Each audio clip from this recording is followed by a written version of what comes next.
Magandang araw sa ating lahat sa Visayas, Mindanao at sa ating mga kababayan sa abroad. Kumusta ka lahat? At ingat kayo lalo na sa gitnang silangan dahil kaguluhan pa tayo dyan. Sa mga viewers natin hindi pa nakapag-subscribe, subscribe po tayo at like na rin sa ating mga video.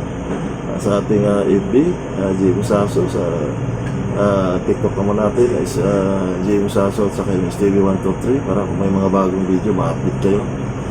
Sa atin dito ngayon, magbibigay tayo ng reaction opinion na rin. Natin dito sa lahat naman dito is bilang simpleng mamayan ng ating bansa, bigay tayo ng opinion. Doon sa sinasabi ng ating gobyerno kasi na magtitipid talagang sangayon tayo doon, lalo na ngayon ang tataas ng mga presyo ng bilihin dahil yung petrolyo natin nagagaling pa sa ibang bansa at may kaguluhan doon. So parang sa isang kumpanya rin yan kung halimbawa na mahina ang kita, so mababawas ka ng manggagawa. So dito sa atin, ano kaya kung magagaling naman dito sa ating gobyerno ang pagtitipid? Halimbawa dito,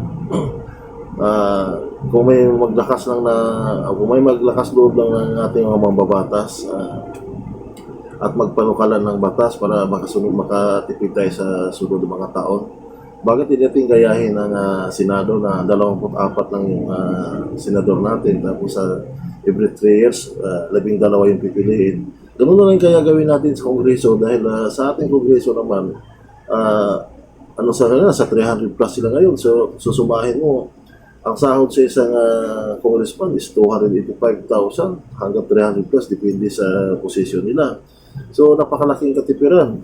May mga allowance pa rin sila monthly, may mga bodyguard pa, may mga sasakyan. So, bakit hindi natin gawin din, every region na lang, halimbawa, is tag-2 bawat region. So, palagay na natin sa buong Pilipinas is 50 na congressman. So, kalahati niya ang tatakbo.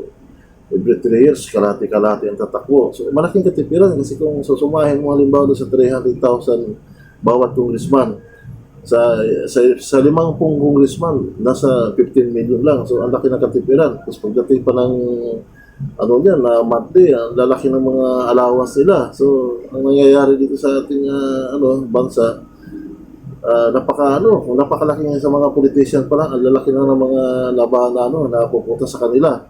So dito, kung gano'n ang gagawin natin, kagaya sa Senado, so malaking katipiran. Ang nangyayari kasi ngayon, sa isang syudad, ang ginawa pang District 1, District 2, District 3. So dagdag gastos yun. Hindi na natin gawing isa na lang. Hindi kaya 2 bawat region. Kasi nandiyan din yung mga mayor naman natin, may mga sinuli yung bayan. So kaya nila batakbuhin yun. Sa ganung paraan, makatipid ang ating gobyerno sa susunod ng mga taon. Kasi matatandaan natin, kaya dating yung mga Ferdinand Marcos Sr., ang nangyari doon, assemblyman na yun. Pero bakit maganda naman ang ekonomiya natin noon kaysa ngayon? So maganda siguro aralin ng ating mga mabatas. Kasi dito, ang nangyari kasi, ang dami-dami na bawat ang dami mga congressman, nalagdagan pa ng mga party list.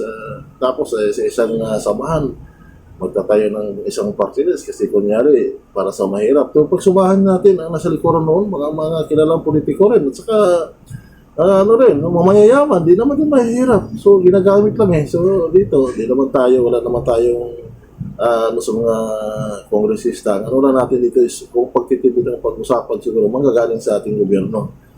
Sa atin na naman is opinion lang din bilang simpleng mamayan ng ating bansa. Maraming salamat. Mabuhay po tayong lahat. God bless.